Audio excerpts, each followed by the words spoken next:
నమస్తే BCN news కి స్వాగతం. నా పేరు నీలిమ. ముందుగా ముఖ్యాంశాలు.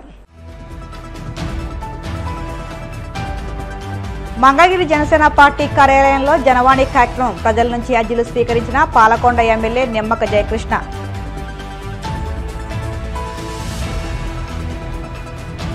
కూటమి నేతలకు విశాఖ ఉక్కుపై చిత్తశుద్ధి ఉంటే ప్రైవేటీకరణకు వ్యతిరేకంగా రాజీనామాలు చేయాలి. వైసీపీ విశాఖ జిల్లా అధ్యక్షుడు కేకే రాజు డిమాండ్.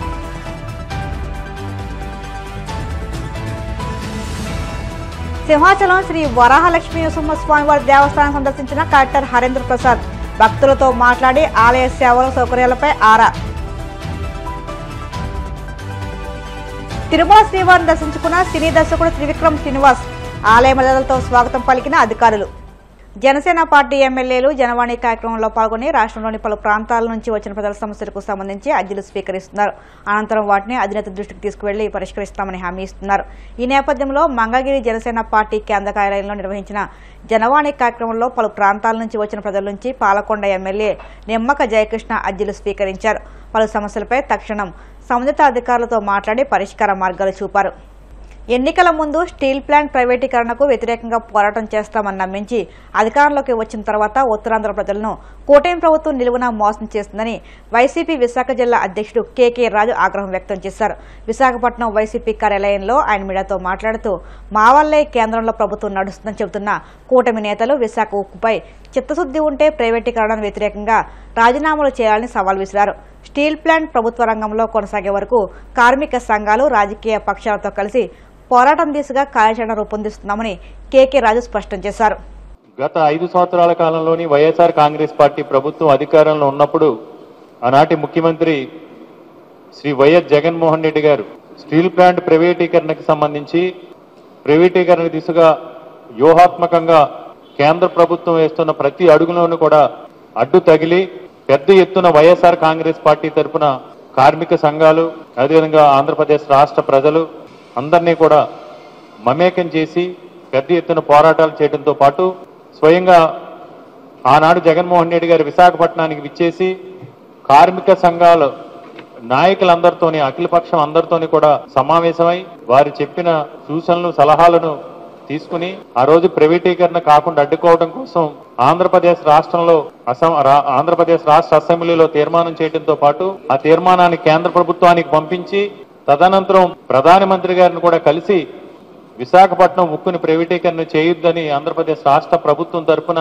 విజ్ఞప్తి చేయడంతో పాటు ఏ విధంగా స్టీల్ ప్లాంట్ ని నష్టాల నుంచి బయటికి తీసుకొచ్చి ముందుకు నడిపించాలని నిపుణులు మేధావులు సూచనలతో ఆ రోజు జగన్మోహన్ రెడ్డి గారు కూడా కేంద్ర ప్రభుత్వానికి విన్నవించడం, ప్రైవేటీకరణ కాకుండా పెద్ద ఎత్తున ఒత్తిడి తీసుకురావడం కూడా జరిగింది.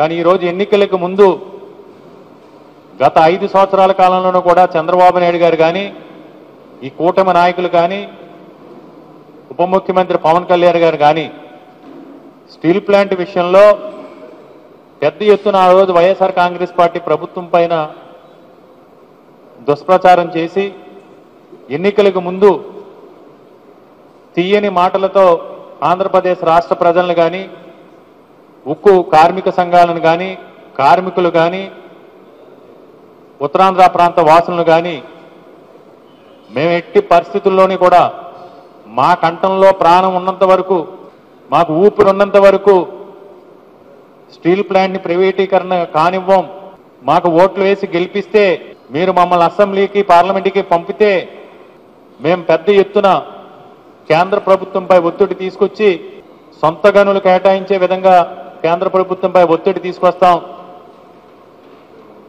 అని ఆ రోజు నమ్మబలికి ఈరోజు ఎన్నికల్లో గెలిచిన తర్వాత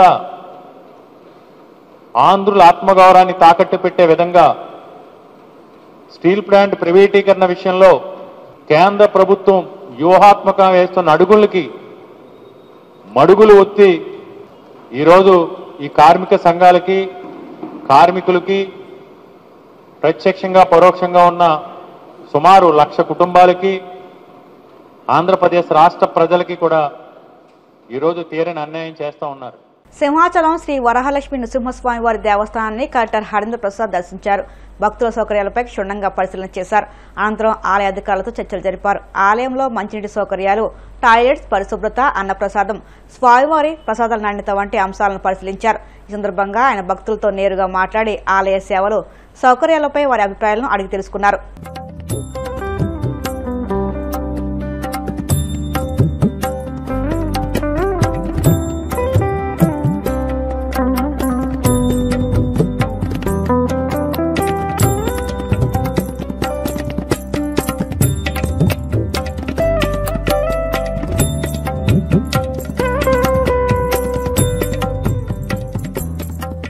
వరాహ లక్ష్మీ నరసింహస్వామి దేవస్థానం నిర్వహిస్తున్న వాళ్ళు కార్యక్రమాలు ఏ విధంగా జరుగుతున్నాయి, దాంట్లో ప్రజలు మెయిన్గా భక్తులు సంతృప్తి పొందుతున్నారా లేదా, వాళ్ళు దర్శనానికి ఎంత అవకాశం తీసుకుంటున్నారు, సులువుగా వాళ్ళు దర్శనం జరిగిందా లేదా, అదేవిధంగా ఇక్కడ మౌలిక సదుపాయాలు ఏ విధంగా ఉంది, మంచినీళ్ళ సదుపాయాలు కానీ పరిశుభ్రత కానీ ఏ విధంగా ఉంది అని పరిశీలించడం జరిగింది.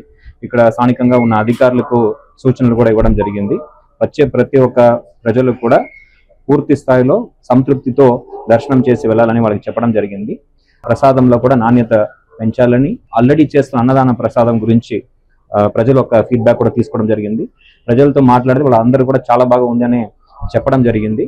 వాళ్ళని సిబ్బందిని సేవ్ వేలో కొనసాగించమని ఆదేశాలు ఇవ్వడం జరిగింది. మెట్ల మార్గంలో కానీ నడక మార్గంలో కానీ వచ్చే వాళ్ళు ఇబ్బంది లేకుండా గుడికి చేరుకోవడానికి కావాల్సిన ఫెసిలిటీస్ కూడా చేయమని చెప్పడం జరిగింది. ఈ వైట్ పెయింట్ అని కూడా కొంత ఇంప్రూవ్ చేస్తూ గతంలో పోయిన వర్షం వల్ల పోయిన ప్లేసెస్ లో కూడా ఆ పెయింటింగ్ వేయించమని చెప్పడం జరిగింది.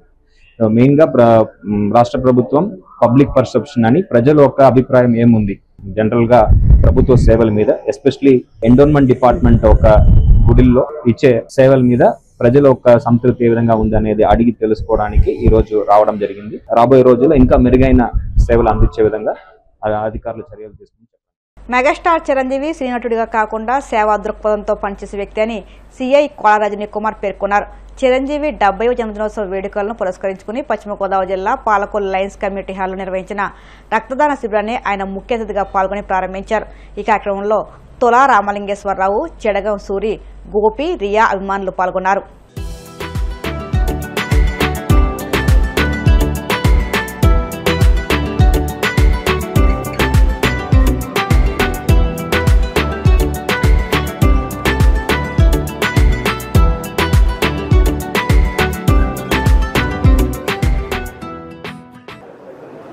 మరి ఈరోజు మన మెగాస్టార్ చిరంజీవి గారి జన్మదిన వేడుకలు ఏర్పాటు చేసినటువంటి మరి పాలకొల్లు ఫ్యాన్స్ అసోసియేషన్ అందరికీ కూడా, అలాగే ముఖ్యంగా ఇక్కడున్న మా డిప్యూటీ సీఎం పవన్ కళ్యాణ్ గారి సైన్యానికి, ఇక్కడ ఉన్నటువంటి మరి వీర మహిళలు అందరికీ కూడా నమస్కారం. మనం చిరంజీవి గారిని ఒక సినిమా హీరోగానే కాకుండా ఆయన నుంచి మనం చాలా నేర్చుకోవాలి. మొట్టమొదటిది క్రమశిక్షణ.